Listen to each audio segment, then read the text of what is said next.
काय नेमकं निवेदन आहे आणि तुम्ही सह्याद्री अतिथीगृहावर निवेदन द्यायला येत आहेत, गेटवरती चिटकवताय?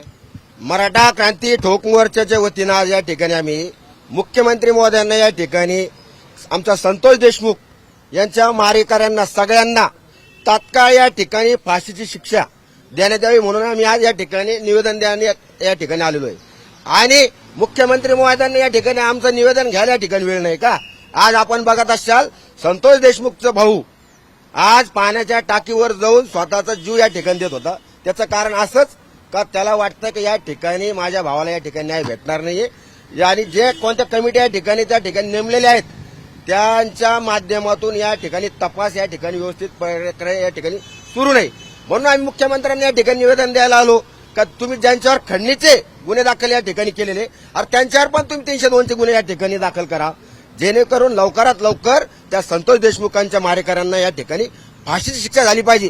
यामुळे मराठा क्रांती ठोक मोर्चा शांततेच्या माध्यमातून आज या ठिकाणी मुख्यमंत्र्यांना निवेदन द्यायला आला. तरी मुख्यमंत्री महोदयांना या ठिकाणी वेळ नाही का? त्यामुळे मराठा क्रांती ठोक मोर्चाच्या वतीनं आम्ही या ठिकाणी या गेटला या ठिकाणी निवेदन या ठिकाणी जोडलेलं आहे आणि जोपर्यंत मुख्यमंत्री आम्हाला वेळ देणार नाही तोपर्यंत आम्ही या गेटवरून हलणार नाही. आम्ही या ठिकाणी बसणार, मांडी घालून बसणार, ठिया मांडून बसणार या ठिकाणी.